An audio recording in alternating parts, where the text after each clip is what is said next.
Third ಬಿಟ್ questions ನೋಡ್ರಿ. Third ಬಿಟ್ಟಲ್ಲಿ 2 marks questions ಇರ್ತಾವೆ. ಹೌದಾ, 2 ಮಾರ್ಕ್ಸ್ ಯಾವ ರೀತಿ ಫಾಸ್ಟಾಗಿ ಮಾಡ್ಬೇಕಂಬೋದು ನೋಡ್ರಿ. ಈಸಿ ಆಗಿರ್ತಾವೆ ಕ್ವಶನ್ಸ್ಗಳು. ಕಂಪಲ್ಸರಿ ಫಿಕ್ಸ್ ಕ್ವಶನ್ ಯಾವುದಪ್ಪ ಅಂತಂದರೆ ರಿಯಲ್ ನಂಬರ್ಸ್ದಾಗ 2 ಮಾರ್ಕ್ಸಲ್ಲಿ ಕ್ವಶನ್ ಕೇಳ್ತಕ್ಕಂಥದ್ದು. 2 ಮಾರ್ಕ್ಸ್ನು ಕೇಳ್ತಾರೆ ಒಂದು ಟೈಮ್, 3 ಮಾರ್ಕ್ಸ್ ಫಿಕ್ಸ್ ಕ್ವಶನ್ ಅದು ನೋಡಿ. ಕರೆಕ್ಟಾಗಿ ನೋಡಿರಿ, ಒಂದು ಮೆಥಡ್ ಫಾಲೋ ಮಾಡಿದ್ರಿಪ್ಪ ಅಂದರೆ ಯಾವ ಟೈಪ್ ಕೊಟ್ಟರೆ ಯಾವುದೇನು ಕೊಟ್ಟರು ಕೂಡ ಇದೇ ರೀತಿನೇ ಬರೀಬೇಕು ನೀವು. ಲೆಟ್ ಅಸ್ ಅಜ್ಯೂಮ್ ನೋಡಿರಿ, ಪ್ರೂವ್ ದ್ಯಾಟ್ 3 ಪ್ಲಸ್ ನೋಡಿರಿ 2 ಕಂಬೈನ್ ಅವ, ಸಿಂಗಲ್ನು ಕೊಟ್ಟಿರ್ತಾರೆ √5. ಹೌದಾ, 3 plus √5 is on irrational number ಅಂತ ಕೇಳ್ಯಾರ. ಇಲ್ಲಿ ಇದ್ರ ಜಾಗಿ ಬರೀ ನಂಬರ್ ಅಟ್ಟೆ, ಈ ಕಡೆ 5 ಕೊಟ್ಟಿರ್ತಾರೆ, ಈ ಕಡೆ 3 ಕೊಟ್ಟಿರ್ತಾರೆ. ಏನಪ್ಪ ಅಂದರೆ ಇಲ್ಲವೇ ಅಲ್ಟರ್ನೇಟ್ ಚೇಂಜ್ ಮಾಡಿರ್ತಾರೆ. ಮೆಥಡ್ ಮಾತ್ರ ಫಿಕ್ಸ್ ಆಗಿರ್ತದೆ. ಈ ಮೆಥಡ್ ಒಂದು perfect ಮಾಡ್ಕೋರಿ.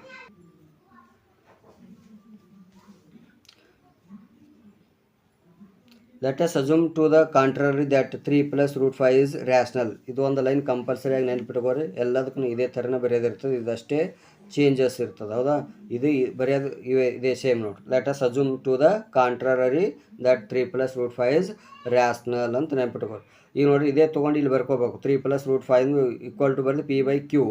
P and Q are coprime ಅಂತ ಬರೀರಿ. P ಮತ್ತು Q ಏನಾದ್ರು coprime, so Q not equal to 0. Compulsory ಇದನ್ನು ಬರಲೇಬೇಕು. ಈಗ √5 ನೋಡಿರಿ, ಇಲ್ಲೇ ಇಟ್ಕೋರಿದು 3 ಈ ಕಡೆ ಹೋದ್ರೆ ಏನಂತ ಮೈನಸ್ ಆಗ್ತದೆ. ಸಿಂಪಲಾಗಿ ಇದು Q ಈ ಕಡೆ ಬರ್ಕೋರಿ, ಅಲ್ಲಿ LCM ಇದು. ಹೌದಾ, ಇದ್ರ ತೆಳಗೆ ಅಲ್ಲಿ ಇದೇ ಇತ್ತಪ್ಪ ಅಂದ್ರೆ ಇದು ಮೇಲೆ Q ಇಂಟು 1 ಅಂದಂಗೆ, ಇಲ್ಲಿ ತೆಳಗೆ ಏನಿಲ್ಲ 1 ಇಂಟು Q ಅಂದಂಗೆ. ಅದು ಮಲ್ಟಿಪ್ಲೈ ಮಾಡ್ತೀವಿ, LCM ತೆಗೆದ್ರೆ P ಮೈನಸ್ 3Q ಆಗಿರ್ತದೆ. ಇಲ್ಲಿ ಯಾವುದೇ ಇದು ಇತ್ತಪ್ಪ ಹಿಂಗೆ ಬರೀರಿ ನೀವು, ಈ ಥರ ಬರೀರಿ ಡೈರೆಕ್ಟಾಗಿ. ಆಯಿತು, √5 ಇಸ್ ರ್ಯಾಷನಲ್ ಅಂತ ಬರೀರಿ. But this contradicts the fact that √5 is irrational. ಈ √5 ಎಂಬುದು ಏನಪ್ಪ ಅಂದ್ರೆ ಇರ್ಯಾಷನಲ್ ಅದು. ಅವರ್ ಅಜ್ಯೂಮ್ಷನ್ ದ್ಯಾಟ್ ನಾವು ಏನು ಮಾಡ್ಕೊಂಡಿವಿ, ರ್ಯಾಷನಲ್ ಅಂತ ಅಜ್ಯೂಮ್ ಮಾಡಿವಿ ಇಲ್ಲ. Our assumption that 3 plus √5 is rational is incorrect. Incorrect. ಹೌದಾ, ನೋಡಿ, √5 is rational but this contradicts the fact that √5 is irrational. Our assumption ಏನಾಗಿರ್ತದೆ, that 3 plus √5 is rational is incorrect. Therefore 3 plus √5 is irrational ಅಂತ ಬರೀರಿ, ಮುಗೀತು. Simple. Fix question ಇದು fix question ನೋಡ್ರಿ. ಇದೇ ಥರ ಯಾವುದು ಬಂದ್ರೂ ಕೂಡ ಫಿಕ್ಸ್ ಆಗಿ ಎಲ್ಲ ಮಾಡಲ್ ಪೇಪರ್ದಲ್ಲಿ ಇದು ಫಿಕ್ಸ್ ಕೇಳಿದ್ದಾರೆ ಕ್ವಶನ್. ಹೌದಾ, ಇದೊಂದು ಪರ್ಫೆಕ್ಟಾಗಿ ಮಾಡ್ಕೋರಿ ಮೆಥಡ್. ನೆಕ್ಸ್ಟ್ ನೋಡ್ರಿ, what is the composite number which is the composite number among 23 and 24 ಅಂತ ಕೇಳಿದ್ರು ನೋಡ್ರಿ. ಅದೇ ಚಾಪ್ಟರ್ದಂದೇ ಅದ. ಹೌದಾ, ರ್ಯಾಷನಲ್ ನಂಬರ್ಸ್, ರಿಯಲ್ ನಂಬರ್ಸ್ ಅದೇ ಅದ, ಅದನ್ನು ಕ್ವಶನ್ಸ್. ಹೌದಾ, 2 ಕ್ವಶನ್ ಇಲ್ಲೇ ಆಗ್ಯಾವ ನೋಡ್ರಿ. ಹೌದಾ, ವಾಟ್ ಈಸ್ ಕಾಂಪೋಸಿಟ್ ನಂಬರ್ ಅಂದ್ರೆ ಏನು? Composite numbers are numbers that have more than 2 factors. Simple. Composite numbers are numbers that have more than 2 factors. More than 2 factors ಇದ್ರೆ ಕಾಂಪೋಸಿಟ್ ನಂಬರ್, ಓನ್ಲಿ 2 ಫ್ಯಾಕ್ಟರ್ಸ್ ಇದ್ದರೆ prime numbers. ಅದೇ ನೆನ್ಪಿಡ್ರಿ. ಇಲ್ಲಿ ಇದ್ರೊಳಗೆ 2 number ಕೊಟ್ಟಿರ್ತಾರೆ. 2ದಾಗ ಯಾವುದು composite number ಅಂತಂದರೆ ಯಾವುದು ಮೂಲಕ ಮೋರ್ ದೆನ್ 2 ಫ್ಯಾಕ್ಟರ್ಸ್ ಅವ. 24 ಮೋರ್ ದೆನ್ 2 ಫ್ಯಾಕ್ಟರ್ಸ್ ಅವ. ಯಾವ ಟೇಬಲ್ದಾಗ ಬರ್ತದೆ? 2 1 ಬರ್ತದೆ. ಹೌದಾ, 3 1 ಬರ್ತದೆ, 12 1 ಬರ್ತದೆ. ಅಂದರೆ ಮೋರ್ ದೆನ್ 2 ಫ್ಯಾಕ್ಟರ್ಸ್ ಅದಾವ. ಹೌದಾ, ಅದಕ್ಕಾಗಿ ಅದು 24 ಇಸ್ ದ ಕಾಂಪೋಸಿಟ್ ನಂಬರ್ ಅಂತ ಬರೀರಿ. ನೆಕ್ಸ್ಟ್ ಯಾವುದೇ ಕೇಳಿದ್ರು ಕಾಂಪೋಸಿಟ್ ನಂಬರ್, ಪ್ರೈಮ್ ನಂಬರ್ಸ್ ಬಗ್ಗೆ ಗೊತ್ತಿರಲಿ. ಇದ್ರಾಗ ಮೇನ್ ಇಂಪಾರ್ಟೆಂಟ್. ಯಾಕಂದರೆ SF LCM ತೆಗಿಬೇಕಾದ್ರೆ ನಮಗೆ SF ತೆಗಿಬೇಕಾದ್ರೆ LCM ತೆಗಿಬೇಕಾದ್ರೆ ಕಾಂಪೋಸಿಟ್ ನಂಬರ್ ಮತ್ತು ಪ್ರೈಮ್ ನಂಬರ್ಸ್ ಬಗ್ಗೆ ಐಡಿಯಾ ಗೊತ್ತಿದ್ರೆ ಮಾತ್ರ ಜಲ್ದಿ ನಮಗೆ ಬರ್ತದೆ, ಎಕ್ಸ್ಪ್ರೆಸ್ ಮಾಡೋಕ್ಕೆ ಬರ್ತದೆ. ಹೌದಾ, ನೆಕ್ಸ್ಟ್ 6 ಅಂತ ನೋಡ್ರಿ. State the fundamental theorem of arithmetic, right the composite number which as 7 and 3 as it's only prime factors ಅಂತ ಕೇಳ್ಯಾರ. ಸ್ಟೇಟ್ಮೆಂಟ್ ಬಗ್ಗೆ ಕೇಳಿದ್ರಿ. ಫಂಡಮೆಂಟಲ್ ಥಿಯರಮ್ ಸ್ಟೇಟ್ಮೆಂಟ್ ಏನದಪ್ಪ ಅಂತಂದರೆ every composite number can be expressed as A product of primes. ಯಾವುದೇ composite number ಇರಲಿ ನಾವು ಹೆಂಗೆ express ಮಾಡೋಕ್ಕೆ ಬರ್ತದಂತ ಪ್ರೈಮ್ ನಂಬರ್ಸ್ದಾಗ ಎಕ್ಸ್ಪ್ರೆಸ್ ಮಾಡೋಕ್ಕೆ ಬರ್ತದಂತ ಥಿಯರಮ್ ಹೇಳ್ತದೆ, fundamental theorem. And this factorisation is unique ಆಗಿರ್ತದೆ apart from the order in which the prime factors occur. Prime factors ಬರ್ತಾವೆ. ಹೌದಾ, ಅದು ಯಾವುದೇ ಕಾಂಪೋಸಿಟ್ ನಂಬರ್ ಇರಲಿ ನಮಗೆ ಯಾವ ಫಾರ್ಮ್ನಾಗ ಎಕ್ಸ್ಪ್ರೆಸ್ ಮಾಡೋಕ್ಕೆ ಬರ್ತದೆ, ಪ್ರೈಮ್ ಫ್ಯಾಕ್ಟರ್ಸ್ದಾಗ ಎಕ್ಸ್ಪ್ರೆಸ್ ಮಾಡ್ತಕ್ಕಂಥದ್ದೇ ನಮ್ಮ ಫಸ್ಟ್ ಥಿಯರಮ್ ಹೇಳ್ತದೆ. ಹೌದಾ, fundamental theorem arithmetic progression. Right the composite number ಅಂತ ಕೇಳ್ಯಾರ. ಈ ಕಾಂಪೋಸಿಟ್ ನಂಬರ್ ಬರೀಬೇಕಾದ್ರೆ 2 ಏನಪ್ಪ ಅಂದರೆ ಈಗ ಪ್ರೈಮ್ ಫ್ಯಾಕ್ಟರ್ಸ್ ಕೊಟ್ಟರೆ ನಮಗೆ 2 ಇಲ್ಲಿ. ಹೌದಾ, it's only prime factors. Prime factors ಇದ್ದರೆ ಅದ್ರ ಕಾಂಪೋಸಿಟ್ ನಂಬರ್ ಬರೀಬೇಕಾದ್ರೆ ಏನು ಮಾಡ್ತೀವಿ, ಈ 2ಕ್ಕೆ ಮಲ್ಟಿಪ್ಲೈ ಮಾಡಿಬಿಟ್ರೆ ಕಾಂಪೋಸಿಟ್ ನಂಬರ್ ಸಿಗ್ತದೆ ನಮಗೆ. ನೆನಪಿರಲಿ. ಕಾನ್ಸೆಪ್ಟ್ ಏನಪ್ಪ ಅಂದರೆ ಮೇನ್ ನಮಗೆ ಚಾಪ್ಟರ್ದಾಗ ಇರತಕ್ಕಂಥದ್ದು ಪ್ರೈಮ್ ನಂಬರ್ಸ್ ಬಗ್ಗೆ ಗೊತ್ತಿರಬೇಕು, ಈ ಥಿಯರಮ್ ಬಗ್ಗೆ ಗೊತ್ತಿರಬೇಕು. ಥಿಯರಮ್ ಏನು ಹೇಳ್ತದೆ, ಪ್ರೈಮ್ ನಂಬರ್ಸ್ ಏನು ಹೇಳ್ತಾವೆ, ಕಾಂಪೋಸಿಟ್ ನಂಬರ್ ಏನಿದೆ, 3 ಪಾಯಿಂಟ್ಸ್ ಗೊತ್ತಿದ್ದರೆ ಆರಾಮಾಗಿ ಯಾವುದೇ ಕ್ವಶನ್ ಕೊಟ್ಟರು ಕೂಡ ಈ find the 21st term of the arithmetic progression. ನೋಡಿ, ಅರ್ಥಮೆಟಿಕ್ ಪ್ರೋಗ್ರೆಷನ್ ಫಿಕ್ಸ್ ಕ್ವಶನ್ ಕೇಳ್ತಕ್ಕಂಥದ್ದು. ಟರ್ಮ್ ವ್ಯಾಲ್ಯೂರೇ ಕೇಳಿರ್ತಾರೆ, ಸಮ್ರೇ ಕೊಟ್ಟಿರ್ತಾರೆ. ಅದು ಒಂದು ಇದಕ್ಕೆ ಬಿಟ್ಟರೆ ಬೇರೆ ಯಾವುದು ಕ್ವಶನ್ ಕೊಡೋಂಗಿಲ್ಲ. ನಾಳೆ ಎಕ್ಸಾಮ್ಗೆ ಫಿಕ್ಸ್ ಆಗಿ ಬರ್ತಕ್ಕಂಥದ್ದು ಕ್ವಶನ್ ನೋಡಿರಿ, ಸಾಲ್ವ್ ಮಾಡೋದು ಯಾವ ರೀತಿ ಎಂಬುದು ನೋಡಿರಿ. ಅರ್ಥಮೆಟಿಕ್ ಪ್ರೊಡಕ್ಷನ್ ಕೊಟ್ಟಿರ್ತಾನೆ, ಎ ವ್ಯಾಲ್ಯೂ ಬರ್ಕೋರಿ, ಡಿ ವ್ಯಾಲ್ಯೂ ಬೇಕಾದ್ರೆ ಇದ್ರಾಗ ಇದು ಮೈನಸ್ ಮಾಡಬೇಕು. Second term minus first term, ಅದು ಡಿ ವ್ಯಾಲ್ಯೂ ಬರ್ತದೆ. 9 - 5 ಅಂತಂದ್ರೆ 4. ಇದು ಎನ್ ವ್ಯಾಲ್ಯೂ ಎಷ್ಟು ಟರ್ಮ್ಸ್ ಕೇಳಿ, ಯಾವ ಟರ್ಮ್ ಕೇಳ್ಯಾರ, 21st ಟರ್ಮ್ ಅಂತ ಕೇಳ್ಯಾರ. 21ನೇ ನಂಬರ್ ಯಾವುದಾಗಿರ್ತದ ಅಂತ ಕೇಳ್ಯಾರ. 21ನೇ ನಂಬರ್ ಯಾವ್ದು ಬರ್ತದೆ ಅಂತ ಕಂಡು ಹಿಡಿಬೇಕಾದ್ರೆ ಪಟ್ ಅಂತ ಹೇಳಬೇಕಾದ್ರೆ ಫಾರ್ಮುಲಾ ಇದ್ದಿದೆ ನಮಗೆ ಎನ್ = a + n - 1 × d ಅಂತದ. ಅದಕ್ಕೆ ಎನ್ ವ್ಯಾಲ್ಯೂ ಟರ್ಮ್ಸ್ ಅದು ಕೊಟ್ಟಾಗ ಅಲ್ಲೆಲ್ಲ ಎನ್ ಅಂತ ಬರ್ಕೋಬೇಕು ನೀವು, ಹೌದಾ. ಎ ವ್ಯಾಲ್ಯೂ ಕೊಟ್ರೆ ಎನ್ ವ್ಯಾಲ್ಯೂ 21 ಬರ್ಕೋರಿ, ಡಿ ವ್ಯಾಲ್ಯೂ 4 ಬರ್ಕೋರಿ. 1 ಮೈನಸ್ ಮಾಡಿರಿ, ಇದಕ್ಕೆ 1 2 ಮಾಡಿರಿ, 80 ಬರುತ್ತೆ. 80 + 5 ಅಂತಂದರೆ 85 ಆಗಿರ್ತದೆ. ಸಿಂಪಲ್ ಆಗಿರ್ತಕ್ಕಂಥದ್ದು ಫಿಕ್ಸ್ ಕ್ವಶನ್ ಇದೇ ಟೈಪ್ ನಾಳೆ ಪೇಪರಲ್ಲಿ ಇರ್ತದೆ, ಹೌದಾ. ಪರ್ಫೆಕ್ಟಾಗಿ ಮಾಡಿರಿ.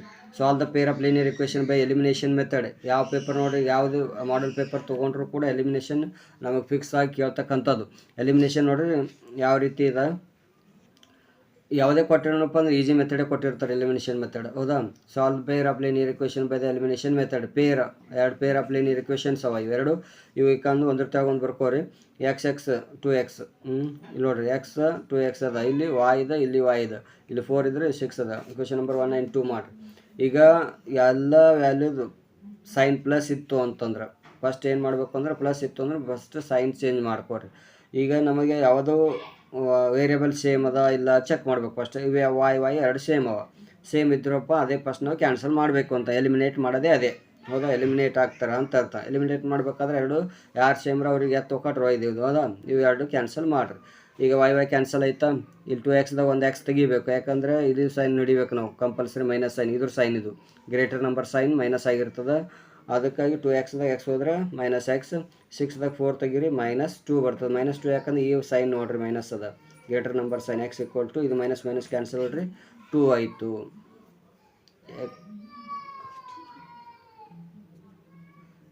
x + y = 4. ಇಕ್ವೇಷನ್ ನಂಬರ್ 1ದಾಗ x ವ್ಯಾಲ್ಯೂ ಸಬ್ಸ್ಟಿಟ್ಯೂಟ್ ಮಾಡಿರಿ. ಇಲ್ಲಿ ಸಬ್ಸ್ಟಿಟ್ಯೂಟ್ ಮಾಡಿದ್ರೆ 2 ಆಗ್ತದೆ, ಇದು ಕೊಡೋದ್ರೆ -2 ಆಯಿತು. ಈ ಕಡೆ ಪ್ಲಸ್ ಇದ್ದರೆ ಮೈನಸ್ ಆಯಿತು. 4ದಾಗ 2 ತೆಗೆದ್ರೆ 2 ಉಳಿತು. x value 2, y value 2.